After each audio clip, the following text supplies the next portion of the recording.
এয়া দেখাৰ পাছত কি বুলি ভাবিছে আপুনি?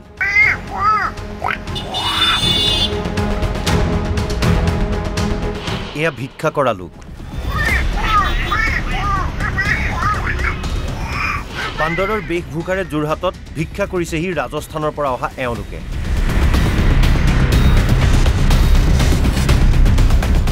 এটকা দুটকা নহয়, 100 টকাৰ তলত ভিক্ষা নলয় বান্দৰৰূপী এইকেইটা ভিক্ষাৰীয়ে।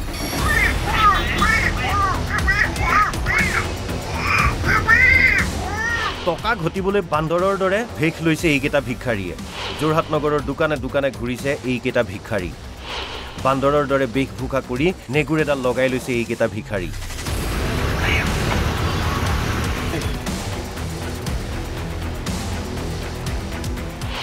পিছে এনে ভিক্ষাৰীক লৈ চিন্তিত হৈ পৰিছে যোৰহাটৰ সচেতন ৰাইজ। আজি এনে ৰূপ কাইলৈ অন্য ৰূপ লৈ যোৰহাটৰ দৰে চহৰত ডাঙৰ ঘটনা সংঘটিত কৰিব পাৰে বুলি শংকিত হৈ পৰিছে ৰাইজ।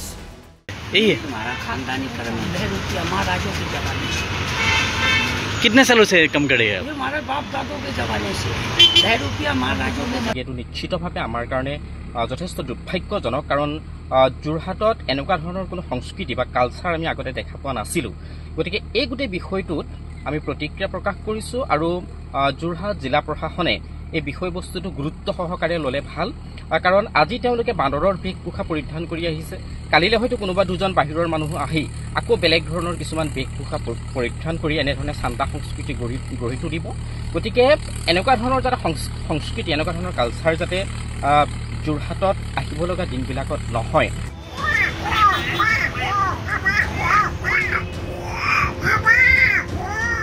মুঠৰ ওপৰত পইচা ঘটাৰ কেনে উপায় লৈছে ভাবিলেই আচৰিত লাগে।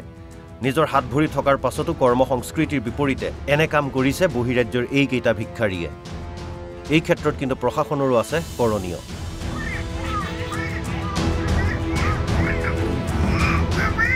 যোৰহাটৰ পৰা পিংকু বৰাৰ ৰিপৰ্ট, NB নিউজ।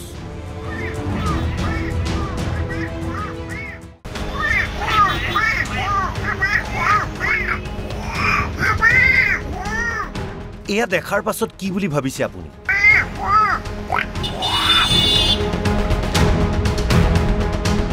এয়া ভিক্ষা কৰা লোক। বান্দৰৰ বেশভূষাৰে যোৰহাটত ভিক্ষা কৰিছেহি ৰাজস্থানৰ পৰা অহা এওঁলোকে।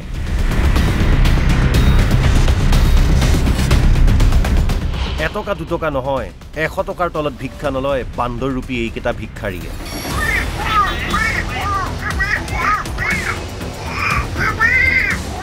টকা ঘটিবলৈ বান্দৰৰ দৰে ভেষ লৈছে এইকেইটা ভিক্ষাৰীয়ে। যোৰহাট নগৰৰ দোকানে দোকানে ঘূৰিছে এইকেইটা ভিক্ষাৰী। বান্দৰৰ দৰে বেশভূষা কৰি নেগুৰ এডাল লগাই লৈছে এইকেইটা ভিক্ষাৰী।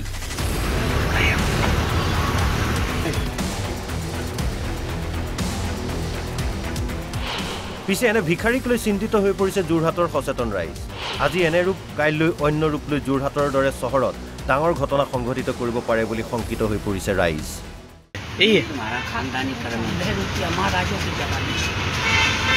कितने सालों से कम करे हैं? हमारे बाप दादों के जमाने से 10 रुपया महाराजों के। এইটো নিশ্চিতভাৱে আমাৰ কাৰণে যথেষ্ট দুৰ্ভাগ্যজনক, কাৰণ যোৰহাটত এনেকুৱা ধৰণৰ কোনো সংস্কৃতি বা কালচাৰ আমি আগতে দেখা পোৱা নাছিলোঁ। গতিকে এই গোটেই বিষয়টোত আমি প্ৰতিক্ৰিয়া প্ৰকাশ কৰিছোঁ আৰু যোৰহাট জিলা প্ৰশাসনে এই বিষয়বস্তুটো গুৰুত্ব সহকাৰে ল'লে ভাল, কাৰণ আজি তেওঁলোকে বান্দৰৰ বেশভূষা পৰিধান কৰি আহিছে। কালিলৈ হয়তো কোনোবা দুজন বাহিৰৰ মানুহ আহি আকৌ বেলেগ ধৰণৰ কিছুমান বেশভূষা পৰিধান কৰি এনেধৰণে চান্দা সংস্কৃতি গঢ়ি তুলিব। গতিকে এনেকুৱা ধৰণৰ যাতে সংস্কৃতি, এনেকুৱা ধৰণৰ কালচাৰ যাতে যোৰহাটত আহিব লগা দিনবিলাকত নহয়।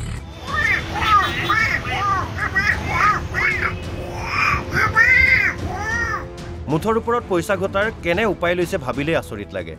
নিজৰ হাত ভৰি থকাৰ পাছতো কৰ্ম সংস্কৃতিৰ বিপৰীতে এনে কাম কৰিছে বহিৰাজ্যৰ এইকেইটা ভিক্ষাৰীয়ে। এই ক্ষেত্ৰত কিন্তু প্ৰশাসনৰো আছে কৰণীয়।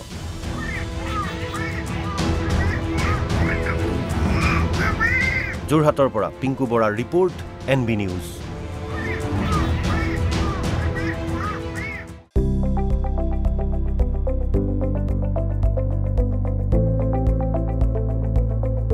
NB নিউজ, সহজ সৰল ভাষাত নৱভাৰতৰ কথা।